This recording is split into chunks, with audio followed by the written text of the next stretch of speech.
Today, you're going to learn how tax brackets work and how to understand them using ChatGPT as your guide. This tutorial is perfect for beginners, employees, freelancers, side hustlers, and anyone who wants to understand how their income is actually taxed.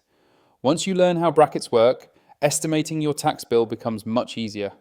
Before you begin, gather your income details, your W-2 income, freelance income, side hustle income, deductions, and filing status. These details make the prompts more accurate. Start with the basics using explain how tax brackets work for my country in simple terms. Here is my income and filing status. Insert details. This gives you a personalized explanation of marginal tax rates and how each part of your income is taxed differently.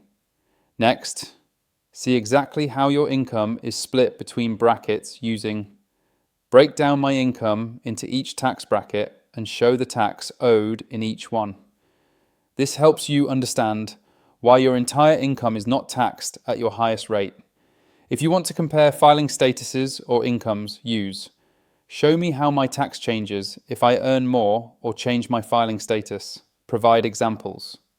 To see the effect of deductions, enter show how my standard or itemized deductions reduce my taxable income and change my bracket placement. For clarity, ask, give me a simple example using my numbers so I can clearly see how brackets apply to me. Before planning financially, check for accuracy using list the most common misunderstandings about tax brackets and tell me if any apply to me. Finally, create a yearly habit using create a simple routine to estimate my tax bracket and tax owed each year based on my income changes. And that's it.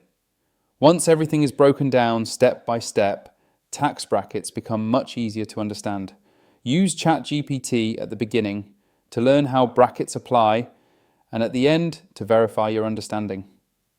Comment down below the topics or challenges you want help with so I can show you the right prompts to get the most out of ChatGPT.